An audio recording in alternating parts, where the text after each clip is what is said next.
Sign ए 3/4 है तो cos A और tan ए का मान प्रकलित कीजिए यानी कि याद कीजिए। ठीक है, ये क्वेश्चन दिया हुआ है एक्सरसाइज आपका 8.1 का क्वेश्चन नंबर 3 है, समझ गए ना। चलिए इसका हम लोग क्या करते हैं, इसका हम लोग सोल्यूशन करते हैं और अच्छे तरीके से देखिएगा। आप लोगों को किसी भी प्रकार का अगर डाउट होता है तो आप क्या कीजिए, कमेंट कीजिए, समझ गए ना। चलिए तो क्या दिया हुआ है कि साइन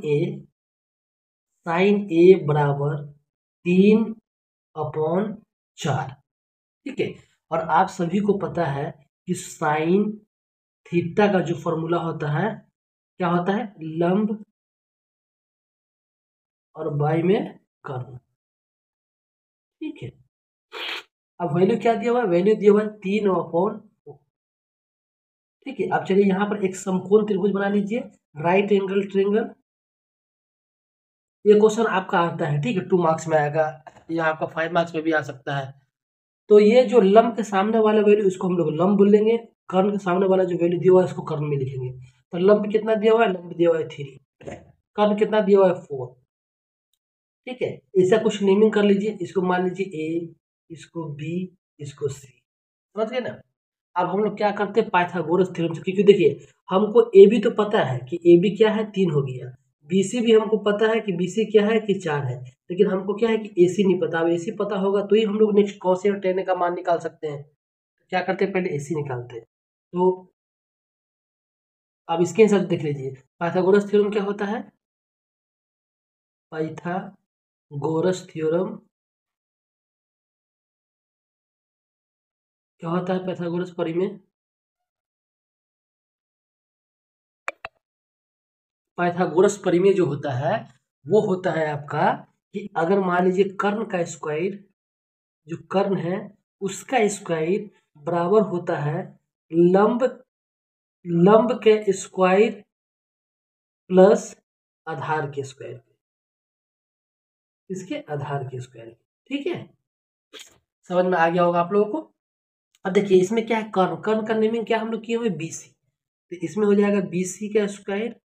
देखिए नेमिंग से कोई मतलब नहीं है, A C square plus B C square plus, इसका नेमिंग से कोई टेंशन लेने वाली बात नहीं। आप जैसा नेमिंग करेंगे उस हिसाब से यहाँ पे लिखेंगे। तो बीसी का स्क्वायर बराबर लंब क्या है, ए बी है, ए बी का स्क्वायर प्लस आधार क्या है आपका, आधार यहाँ पर ए सी है।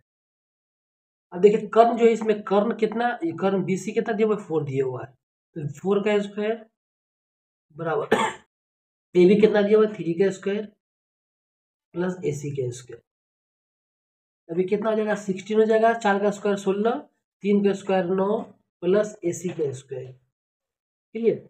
अब देखिए इधर लेके आ जाएंगे तो ए सी का स्क्वायर बराबर 16 माइनस 9, तो ए सी स्क्वायर बराबर कितना आ जाएगा 7, और ए सी बराबर क्या आ जाएगा √7। ये आपका ए सी निकल गया, ए सी क्या आ गया आपका √7। समझ में आया। अगर किसी भी प्रकार का अगर डाउट हो रहा होगा तो आप पूछ लीजिएगा, ठीक है। अब यहाँ तक क्लियर। अब हम लोग क्या करते हैं कि सीधा अब हम लोग फाइंड करेंगे कॉस ए और टेन ए, कॉस ए और टेन ए फाइंड करेगा, ठीक है। चलिए यहाँ पर आप लोगों को बताते हैं। तो कॉस ए, तो साइन थीटा का फॉर्मूला लंब बटे कर्ण, और कॉस थीटा का फॉर्मूला आधार बटे कर्ण, क्या हो जाएगा आधार बटे कर्ण। अब आराम से निकाल देंगे, अब आराम से निकल जाएगा। इसमें आधार कितना है, आधार देख लीजिए √7, और कर्ण कितना है, कर्ण है 4, तो कॉस का वैल्यू निकल गया। आप चाहिए 10,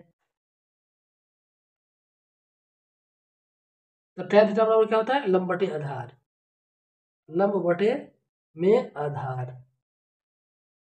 ठीक है। और लंब कितना है, लंब यहाँ पर 3 है और आधार कितना है √7, ठीक है।